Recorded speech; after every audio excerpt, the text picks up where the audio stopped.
Once again, welcome everyone. And in continuation of our experience and preparedness series, today we have another business to talk about, and we have OWS group with us. The group is represented by second generation, Mr. Vineet Sharma, and they are purely into logistic trade, maintaining warehouses and freight forwarding. Welcome, Vineet. Hi, good morning. And we also have with us Rachna representing NSE. Hello, Rachna. Yeah, good morning. Good morning to you and Mr. Vineet Sharma. Welcome to the series. So, Vineet, as we start, definitely, I would like to know what is your view on this pandemic? Means it's an unprecedented event for all of us. So do you for you. So, what do you think? Yes. Well, this has certainly shaken up things. This was something that I think no one could have really seen coming, especially at the speed at which the whole pandemic spread and the unprecedented amounts of measures that all the governments all over the world had to take. So it really did shake up a lot of businesses to the core. But I think, as with everything in life, it is not so much about what happens to you, but about how you react to what happens to you that matters. And that is what we are seeing. Businesses are trying to evolve. They are trying to assess what steps can be taken.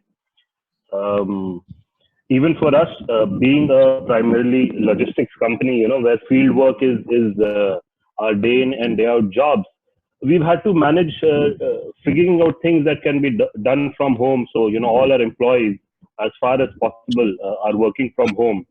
And we had very little time to adapt to that. We had to take steps like just the day that the lockdown was announced, we distributed laptops and even desktops. We got desktops delivered to people's homes so that because not all employees have infrastructure at place that they can work remotely.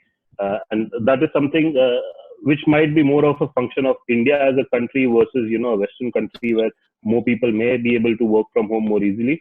But we realized that and recognized that it's not so simple as just putting all the onus on the employee and saying that you figure out how to work from home. We actually had deliveries done to people's home and, setups done so that the work should continue. Because for us, all that we do is for our clients. We are a purely services company. And while, the clients' businesses can go through cycles, we did not want at any point that we should be the ones to say that, I'm sorry, I cannot help you at this point of time because, so-and-so person cannot log in or I cannot take follow-ups or I cannot give you status updates because there is something which is missing at my end. So we definitely did not want that.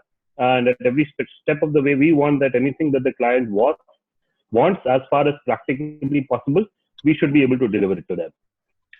Vineet, in the whole event, like what we observed that, the logistics has the maximum play, whether it is essential goods or services or means whatever, the deliveries from state to state or maybe imports, export. So what is your role and observation has been specifically? Okay, so what has happened is, so just to give you a little background, when we talk about the kind of logistics we do and the kind of warehousing we do, we have limited ourselves to a SEZ-based warehousing model. So that is kind of setting us different from all the domestic warehousing, which means that we get impacted far more when there is a disruption in the international supply chain, whether it be imports or exports.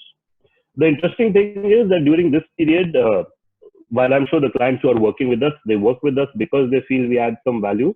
But a lot of clients have realized the extent of value that we can add, especially in unknown circumstances like this.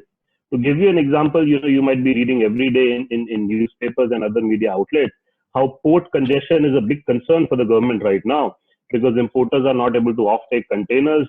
There is a shortage of trucks. There is a shortage of manpower. In our case, what happens is that we take direct delivery from the vessels and our locations are right next to the port or in some instances within the same complex. So, a CFS or a port storage does not come into picture. So our clients recognize that the fact that they were using our services made sure that they did not have as big of a disruption as a regular importer who does any kind of direct import because they are not worried about any charges that may get stacked up. Now, the government did step in and issued circulars saying shipping lines, and a lot of shipping lines voluntarily also waived off a lot of the demurrage and detention charges on containers during the initial lockdown period. But in the case of our clients, there was no uncertainty, because being an SEZ unit, we came under the central government and we were given special permissions to operate. Plus, being in, controlling the entire supply chain ourselves. So we own our own assets, whether it being the handling equipment, whether it being the warehouse, or whether it being the trucks. So since we control the entire, a first-hand control over all the assets, we were able to deliver to clients where a lot of other people were restricted. To give you an example of something which this pandemic has, at least to me, it appears, thrown all the conventional wisdom out the door, is that we've been taught, even during MBA, that the whole point of a third-party logistics system is that it can scale or scale down as fast as needed.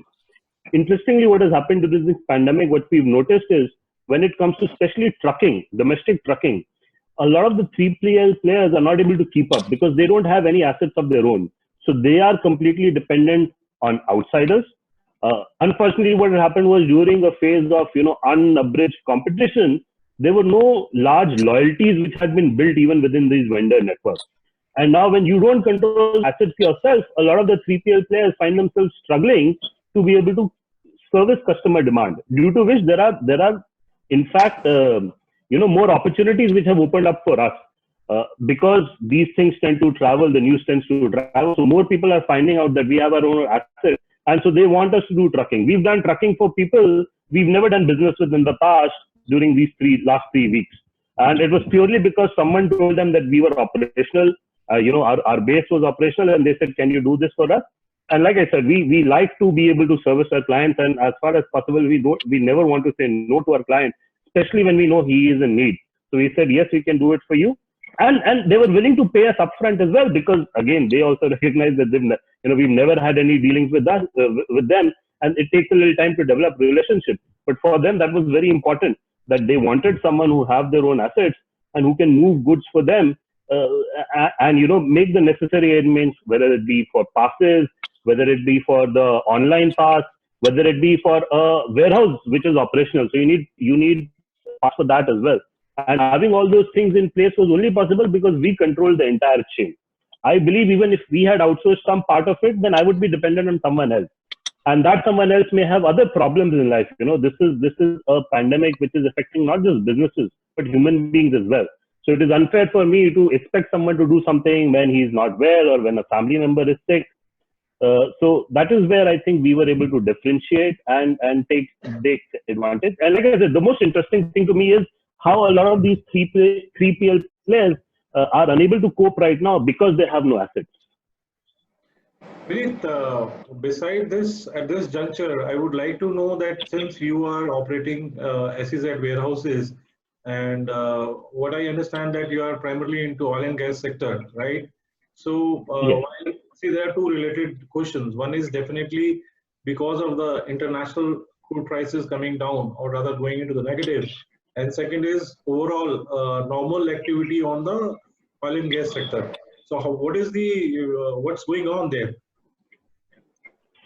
Okay. So interestingly enough, in spite of all the negative territories that futures of oil started trading into, while it is true that some oil and gas operations in India have been impacted, but we are still operational. The reason for that is that the area that we focus on is actually the exploration part of oil and gas. Now, logically, if you think about it, any exploration that is taking place today, so these are exploratory wells which are trying to find out where oil is, it is not going to start producing tomorrow. Typically, these will have a gestation time or a lead time of a few years.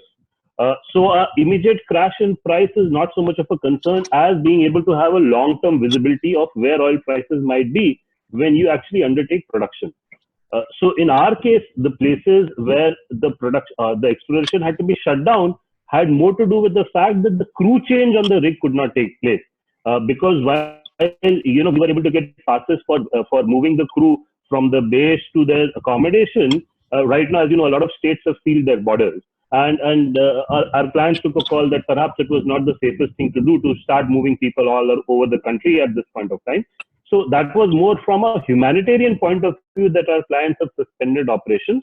wherever they had local crew, those operations are still going. The government has given them passes, and we have regular checks. There's a doctor on site who's conducting tests on a daily basis.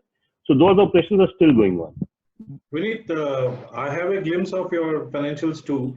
Although you're not a leverage company at all, but cash flow is a problem for all of us, And what do you have to say on your working capital management and the cash flows? How it is?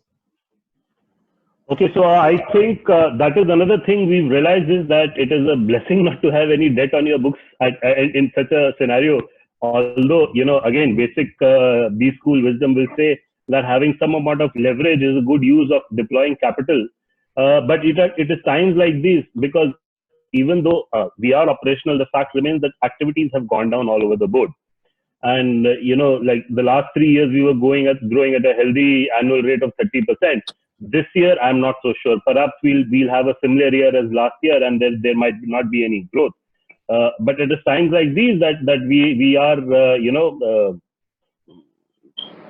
relieved, at least in a sense, that we don't really have any debt on the books, because yes, that is a problem that people are going to face when cash flows get interrupted.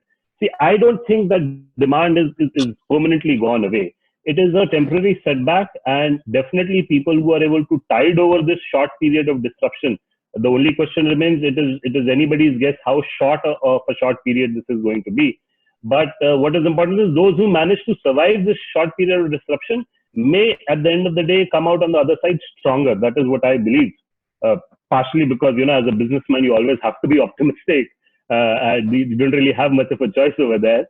But I truly do believe that, whether it is the pent-up demand for logistics or even for oil and gas. See, a lot of media has written off oil and gas, and you'll see these eye-catching headlines such as the oil and gas industry is going to shut down in the next 1 year, 2 years. The fact remains that while the demand has gone off, someday the world is going to open up. It may not happen tomorrow. It may not happen the next week. But unless we feel that the world is going to end in the next coming weeks, everyone, I think, any reasonable person would agree that the demand is going to come back. Because the fact remains, the world runs on fossil fuels right now. The one thing I would, in fact, be concerned about is renewable energy. Because when you have crude sitting at, sub $20, I'm not sure how many of these large renewable energy projects would be viable. And at the same time, I'm not sure if anyone would be willing to put up the capex, the large amount of capex needed to get into these renewable energy products when oil is at such a low level. So while it is true that this is going to be a difficult period, I feel that, if you just keep your head down and just power through this difficult period of time, and that would obviously mean, looking at all your costs. And this is something we've done over the last, in fact, we started doing this in the first week of March when there were some indications that things were going a little serious. We started looking, what can be done. Is there any place where we are being wasteful in our spending? Because it tends to happen, no matter how good of how astute of a businessman you are. The fact remains, if there is a lot of food in your plate, you tend to overeat. So perhaps it is time to look at things that, do I really need that additional sweet dish for my dinner today? And tighten up your belt. As it goes with dieting, so it goes with business. Rachna? Yes, that was a very interesting correlation, I must say. Vineet, the lockdown situation has highlighted a USP, which you mentioned in your earlier conversation, and because of which you were able to actually grab an opportunity and build newer relationships. But the scenario may not be always so pleasant in the times to come. So I just wanted to understand one thing from you is, what's your takeaway, biggest takeaway from this kind of a disruption? And what is your plan of action for ensuring that, in case there is this disruption of another kind in future, what is your preparedness for it, and what's your business continuity plan of action? Couple of things. So one thing is that, it is something that you always know, but this is again reinforced that having a good amount of cash on hand for the business, on the books of the business, is very, very important. Like I said, leverage is good for growing a business, but to make sure that you can, power through any sort of disruption like this, having cash on your books is, I feel that is king right now. See, when there is no movement taking place in the market, it does not matter how much innovation you have. Because as a service provider, I only have as much as business as my customer is doing well. If my customer's business is not functional at all, there is no service I can give him. So having that liquidity on hand is going to be extremely important. And I feel that this has reinforced that belief for me. And that is one of the reasons why a lot of times bankers come to us and they say that, you're not managing your money very well because you always maintain a certain amount of extra liquidity on hand, whereas you could be doing this with that, you could be doing with that. And we had other reasons also to have those liquids, because sometimes, in freight forwarding, as everyone knows, you might have large projects that can suddenly come up. And at those point of times, there is a rush for capital to flow into that. And that might be a short-term requirement of, let's say, 30 days or 60 days, but those large products can add a lot to your top line as well as to your bottom line. So we did have those reasons to always have some sort of liquidity on hand. But right now, I think that has further reinforced our belief that liquidity is king right now, because no amount of innovation or no amount of, you had these ride-hailing apps which were all the rage and all the innovation that they had brought in. But when people are not moving at all, then it does not matter how much innovation you have. So right now, everyone is looking at that. Do I have cash on my books to survive? Because like I said, people who will survive will come out the other side stronger. It is only a matter of being able to survive through this. In terms of business continuity plans, I think another thing we started focusing on is do not postpone any sort of maintenance to a later date, because we own a lot of assets. Part of the reason is because we are working in the oil and gas industry. These things are strictly enforced, not just by us. I will not say that I'm just such a great guy that I keep everything very well maintained. It is just the nature of the industry. People pay us a premium because we have equipment that does not break down, and it does not break down because it is something magical. It's because it is taken care of on a regular basis. Right now, we are very glad, because I know if something were to break down right now, it would be very difficult to get it repaired when things are closed down. So it is important, to not, because again, when things are good, when things are churning, you tend to put off these things, okay, koi baat nahi, we'll do it after a month's time. It's not that big of a deal. Preventive maintenance schedule is more of a suggestion. It's not like things will break down if I don't do it today. But I'm glad that we have taken care of those things. Because had we not, then again, all these opportunities that are coming our way, we would not have been able to capitalize on any of them should anything have broken down. Sure. I think I'm really flawed with those kind of takeaways, and it comes back to the old ways of living, where it said that saving is necessity, and you need to keep cash. Earlier our grandparents used to keep it in one small dabba where they could always use it for a contingent kind of a fund. And here I can see the situation actually correlating in today's time, and I totally agree with that. Well said, about kaal kare so aaj kar, aaj kare so ab. So the maintenance part is very, very important. I totally agree there. Vineet, in last, what I will ask you is that, having all those experiences, battling out and helping the customers, the challenges or preparedness, what do you foresee the upcoming opportunities in this segment?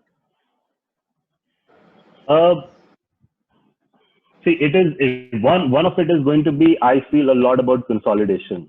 I can see it happening right now. A lot of clients used to rely on, smaller service providers. A lot of times, just the owner operators directly. Some of the opportunities we've had in terms of new clients that have come on board are people like that, who probably had a relationship with that, couple of single truck operators or small companies which had one or two trailers. To be fair, they did not have as big of a requirement, so they were okay dealing with those people. But now I feel that some sort of consolidation will invariably come in. Part of the reasons is that it is a fact of life that not everyone will get through. Just like as medically, it is not possible to save everyone. Financially, also, it is not possible to save every business when the whole world is going through such a catastrophic event. So invariably, it is going to happen that some businesses, especially there is concern about a lot of small businesses, and in some cases, frankly, a lot of large business houses also, which are over leveraged, and they were doing fine when things were going okay. So I personally think there is going to be a lot of consolidation. not just in terms of M&A, but in terms of clients saying that, I perhaps want a single vendor who has spread, who has enough of a footprint that he can service me, and not rely on a person who has just couple of assets, or a smaller company which has presence over here. So, for example, we have clients, who might have one vendor for handling their Mumbai operations, one vendor for handling Mundra, and one vendor for handling, let's say, Vizag. And now they're relying on us because they realize that even in a tough time, it is easier to catch hold of one person and get a feedback when communication might not be so easy to do from a singular source, three people. Because at the end of the day, my client's business also interconnected between his different divisions. So it may not be so helpful for him if two of his locations are working and one location is completely down. So I do see both a consolidation in terms of perhaps businesses merging, but also in consolidation in terms of the kind of vendors that a client might want to look for. And they might want to look for people with bigger footprints and with their own assets, so that they don't get a repeat of something like this. Good. Even we are seeing those things to happen. The consolidation is the next buzzword, and I think you perceive it very rightly. With this, I thank you very much, Vineet, for your time, and it was really enlightening to hear you from the logistics side.